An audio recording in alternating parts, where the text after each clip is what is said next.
దర్శక ధీరుడైన చెక్కన్న మన రాజమౌళి గురించి ఆయన తీసే సినిమాల గురించైనా లేదా ఆయన వ్యక్తిగత జీవితం గురించైనా సరే ఏ విషయం బయటకు వచ్చినా ఫ్యాన్స్ ఈగర్గా ఎదురు చూస్తూనే ఉంటారు. అయితే తన ఫ్రీ టైంలో చేసే పనుల గురించి ఒక ఇంటర్వ్యూర్ అడిగినప్పుడు సోది మాట్లాడుకోవడం అంటే కుటుంబంతో కబుర్లు చెప్పుకుంటూ గడపడమేనని వెల్లడించాడనమాట. అయితే తన కుటుంబం భోజన ప్రియులని, మధ్యాహ్నం భారీగా తిని బిల్లు కట్టి బయటకు వచ్చిన వెంటనే సాయంత్రం డిన్నర్ గురించి చర్చించుకుంటారని చాలా సరదాగా చెప్పాడు.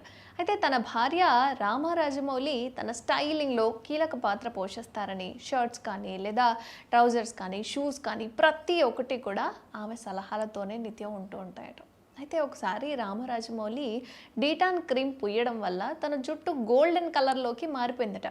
అది తనకు ఎంతో ఇబ్బందిగా కలిగించిందని గుర్తు చేసుకున్నారు. అలాగే తాను ఎప్పుడూ పెద్ద సినిమా చేయాలనే ఆలోచిస్తానని, తన వద్దకు వచ్చే నిర్మాతలు కూడా పెద్ద చిత్రాలనే కోరుకుంటారని రాజమౌళి చెప్పుకొచ్చాడు. ఇక గ్రాఫిక్స్ గొడవలు లేకుండా విభిన్నంగా ఏదైనా చేయడానికి తనకు చాలా ఉత్సాహాన్ని ఇస్తుందట.